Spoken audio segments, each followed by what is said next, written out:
নমস্কার, আমি অনিল কুমার রায়, পশ্চিমবঙ্গ পুলিশের প্রাক্তন ডেপুটি পুলিশ সুপার।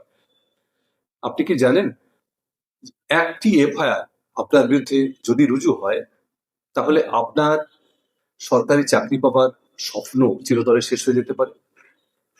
আপনার বিরুদ্ধে যদি কোনো ক্রিমিনাল কেস বা এফআইআর থানায় কখনো হয়, যতক্ষণ পর্যন্ত এই মামলার নিষ্পত্তিটা বেকসুর খালাস আপনি না হচ্ছেন এই মামলা থেকে, ততক্ষণ পর্যন্ত কিন্তু আপনি কোনো সরকারি চাকরি পাবেন না।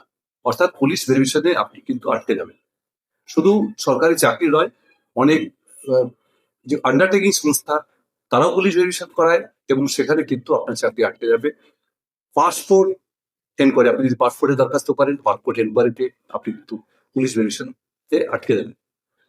শুধু তাই নয়, আপনার কোনো লাইসেন্স, অনেক ক্ষেত্রে কিছু কিছু লাইসেন্স আছে গুরুত্বপূর্ণ ব্যবসার লাইসেন্স, সেখানেও কিন্তু পুলিশের একটা ক্লিয়ারেন্স নেওয়া হতে পারে, এবং পুলিশের ভেরিফিকেশনে যদি আপনার এগেইনস্টে এই ধরনের কোনো ক্রিমিনাল কেস থাকে পেন্ডিং, তাহলে আপনি কিন্তু আটকে যাবেন।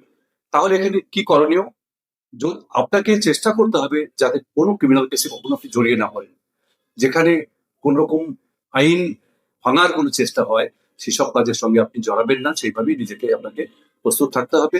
এবং যদি কখনো মিথ্যে আপনার বিরুদ্ধে কোনো ক্রিমিনাল কেস হয়েই যায়, তাহলে দ্রুত পুলিশের সঙ্গে যোগাযোগ করে আপনি যে নির্দোষ তার সপক্ষে কি কি এভিডেন্স গুলো রয়েছে পুলিশকে দেওয়া, পুলিশের তদন্তে সাহায্য করা, যাতে পুলিশ বুঝতে পারেন আপনি নির্দোষ, এবং পুলিশ আপনাকে চার্জশিটে আপনার নামটা বাদ দিতে পারে, অথবা পুলিশ টোটাল কেসটাকে ফাইনাল রিপোর্ট দিতে পারে। তাহলে চাকরির ক্ষেত্রে বা কোনো লাইসেন্স পেতে, পাসপোর্ট পেতে কোথায় কোনো আপনার সমস্যা থাকবে না।